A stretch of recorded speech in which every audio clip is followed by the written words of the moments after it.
चश्मा अगर किसी के लगा हुआ है तो उतार भी सकते हैं। अगर किसी के चश्मा लगा हुआ है तो उतर जाएगा। कैसे सर? क्या करना है, रात को अपने दांतों को अच्छी तरह साफ करके सोना है और सोते वक्त आपका सिर पूरब में या दक्षिण में होना चाहिए। पूरब जिधर सूरज उगता है उस तरफ होता है, अगर उस तरफ मुंह करो तो उसके राइट साइड में दक्षिण होता है। तो पूरब या दक्षिण में सिर करके सोना है। जब भी लेटना है बाईं करवट लेटना है।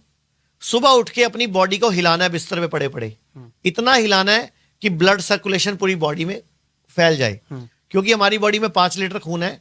रात को 2.5-3 लीटर खून पेट पे आ जाता है, तो घुटनों में कम होता है, एड़ी में कम होता है, गर्दन में कम होता है, सिर में कम होता है, तो पूरी बॉडी में एक साथ वो घूम जाए। तो बॉडी को हिलाया, उठ के बैठ गए, अच्छी तरह हाथ रगड़ने हैं, इतने रगड़ने हैं गर्म हो जाए, और उसको ऐसे आंखों पे लगाना है। 10-20 सेकंड रोक के रखना है, चेहरे पे मल लेना है। अपनी लार लेनी है, अपनी सलाइवा लेनी है, अपनी लार लेनी है जो मुंह में रस बनता है, इसको आंखों में काजल की तरह लगा लेना है।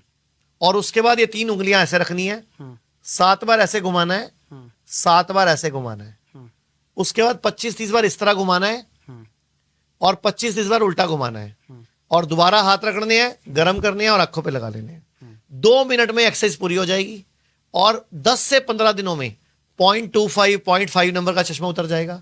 अगर आपका चश्मा 2 नंबर का, 2.5 नंबर का, 3 नंबर का है तो वो 1-1.5 महीने में उतर जाएगा।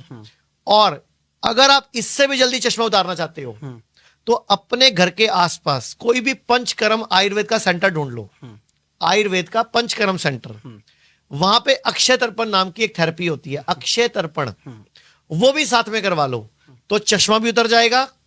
आपको सफेद मोतिया, काला मोतिया, कैटरैक्ट, ग्लूकोमा, आंखों में कुकरे होना, दाने होना, पानी आना, लाल रहना, वो सब भी ठीक हो जाए। बहुत बढ़िया जानकारी आज आपने हमारे दर्शकों को दी है। चश्मे की समस्या बहुत ज्यादा थी। बिल्कुल। मैं मनीष जी आपसे पूछना चाहूंगा आचार्य जी कि जो बच्चे हैं जो स्टडी कर रहे हैं, जो जिनका सपना है कुछ बनना, यूपीएससी क्रैक करना, डॉक्टर बनना, इंजीनियर बनना, तो आचार्य जी वहां पर होता है क्या है कि बच्चों का जो मेमोरी है वो आज की डेट में बच्चे हमें बताते हैं सर हमें याद करते हैं, हम भूल जाते हैं। तो वहां पर आप हमारे दर्शकों में कई सारे बच्चे भी हैं, बहुत सारे स्टूडेंट जो यूपीएससी लेवल की, इंजीनियर लेवल की और एमबीबीएस लेवल की तैयारी कर रहे हैं, तो इस मेमोरी को कैसे अपने आप को स्ट्रॉन्ग कर सकते हैं? 2 तरीके हैं। नंबर 1, मेमोरी को स्ट्रॉन्ग करना, और जो भी पढ़ो वो याद रह जाए आपको। हाँ। और आपको एक ही बार पढ़ने में रट जाए, मतलब बार बार पढ़ना ना पड़े, एक बार पढ़ो तो आपको।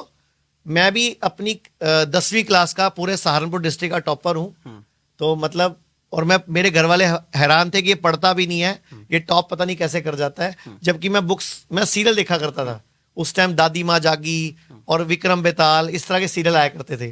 तो 10th क्लास में पूरा डिस्ट्रिक्ट टॉप हुआ था। मुझे 2 साल तक स्कॉलरशिप भी मिली थी उसके बाद, गवर्नमेंट ऑफ जो डिस्ट्रिक्ट कलेक्टर होते हैं ना उनकी तरफ से। सर मैं यहाँ पे पूछना चाहूंगा, आपका जो स्कूल का जो दौर था, क्या आपकी स्कूल और कॉलेज के दिनों में आपकी पर्सनालिटी बिल्कुल अलग थी और स्टूडेंट से, या फिर मतलब कैसी थी?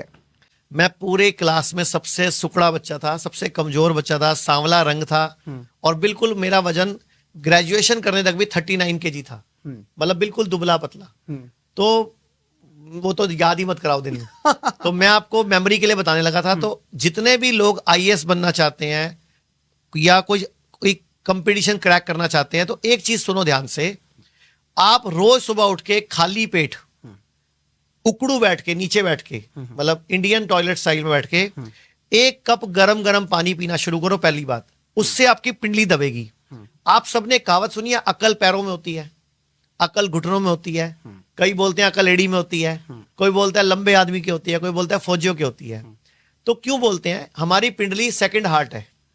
हमारे ब्रेन में कितना खून रहता है एक टाइम पे, कुछ आइडिया? आप बताइए सर। 150 ग्राम, 170 ml, और मेरी एक पिंडली में 250 ग्राम खून रहता है। तो दोनों पिंडली में कितना हो गया? 500 ग्राम। यानी कि सिर के मुकाबले 3 गुना खून कहां पड़ा है? पिंडली में। और अकल क्या है मेरी? पैरों में। पूर्वजों ने सिखाया हमें, हाँ। कहावत में, भाने में। तो जैसे आप उकड़ू बैठोगे या वज्रासन में बैठोगे, आपकी पिंडली दबेगी, वो सारा ब्लड आपके यूज आएगा। नंबर 1। नंबर 2, आपने 15 दिन में एक बार शिरोधारा करानी है। शिरोधारा आयुर्वेद में पंचकर्म के अंदर शिरोधारा एक टेक्निक होती है। आपको लेटने के बाद सिर पे तेल गिराया जाता है, बहुत सस्ती थेरेपी है। 15 दिन में एक बार वो करा लेना, एक बार 2-3 बार करा लो, फिर 15 दिन में एक बार करा लेना। मैं कहता हूं इतनी तगड़ी आपकी मेमोरी हो जाएगी, आप एक बार चीज सुन लोगे ना, एक बार चीज देख लोगे ना, आपको याद हो जाएगी। बहुत बढ़िया। क्योंकि दिमाग में जो रसायन है, डोपामिन, ऑक्सीटोसिन, सेरोटोनिन और एंडोर्फिन, ये चारों एक लय में आ जाएंगे, ये चारों बैलेंस हो जाएंगे। इसका नाम फुल